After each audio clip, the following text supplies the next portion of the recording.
what do you think are ways that we have deepened our emotional bond, and what could other couples out there do to deepen the emotional bond? Well, I think one is focusing on the other person when they're sharing with you. Okay. Yeah, being like, it's an opportunity to be more connected to the real you. Hmm. And so emotionally, that allows me to connect with you, the person. So it's like active listening. Is that what you're saying? Yes, active listening, fully engaged, like disconnecting from everything else. And the best way to do that is if it's a isolated space, if it's somewhere other than at home, Hmm. if it's Where you if can it's put your guard down. yeah, if it's in a space where you don't have to pay attention to what's happening The around you, kids. the kid, yes, Oh, Jesus. The yes, phone. yes, Yeah. that damn cell phone should Yeah. be off. Yeah, and with the exclusivity of knowing that you are giving your undivided Yeah. attention. And I like what you said about the act of listening because I will say for me, Hmm. when we first, got together, when we would have these conversations, I was always thinking about what I wanted to say next. Oh.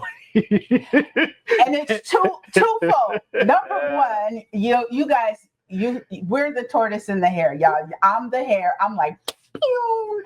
My husband is the tortoise, and he gonna win the race because he's slow and steady.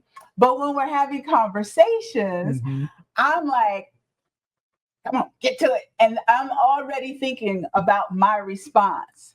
Yeah. So then how does that affect your active listening, or how Right? did It's it affect? right because somewhere in the conversation you may switch or you may acknowledge Mhm. what I was already thinking. Yeah. You may say something that will make me shift what I'm Right. going to say.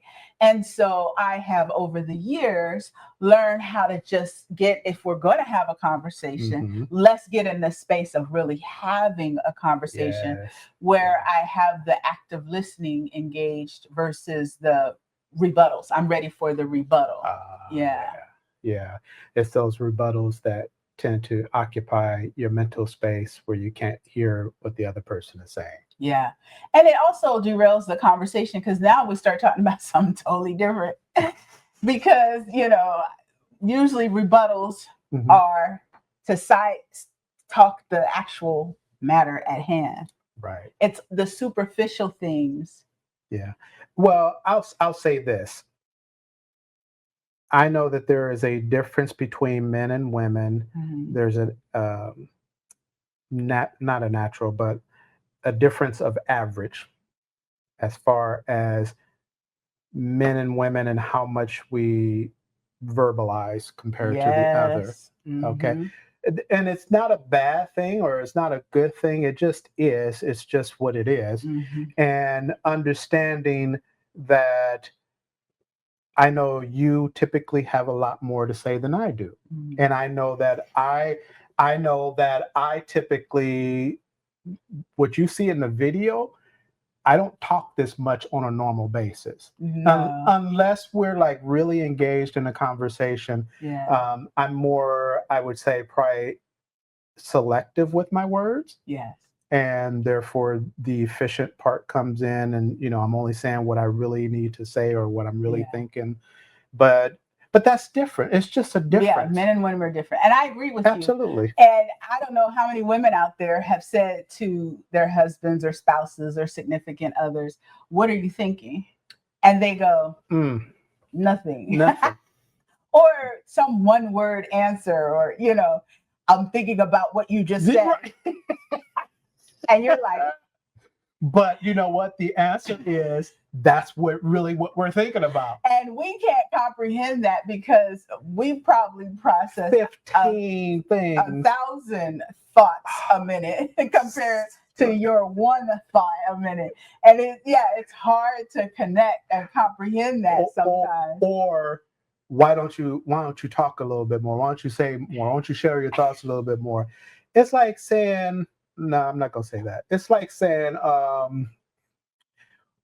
No. Anyways, it's like asking a woman to be a man, and Or asking a man to be a woman to talk more. yeah, yeah, exactly. Yeah, and it's not who you are, right? And No, you have to no. get to know your spouse. Yes, Yeah, and that who honoring that person. Now there are some men that like to love to talk. talk. There Hmm. is, each individual person is who they are. Yeah. Period.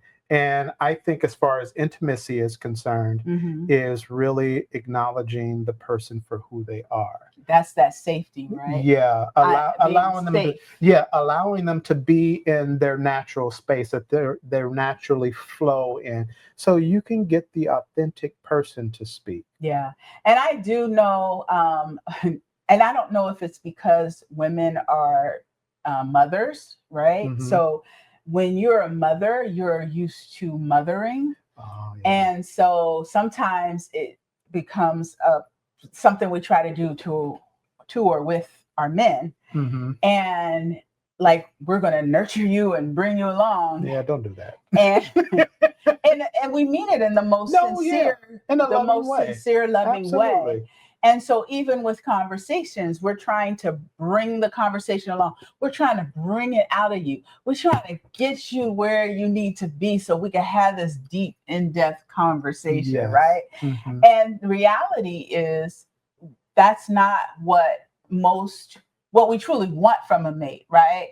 If Right. you are a woman that desires to have a man who is a leader of their household, because that's Mhm. all we can speak to, because my husband is the leader of our household. If that is truly what you want and desire, you have to create a safe space for your mate to be able to just be open and be authentically who they are.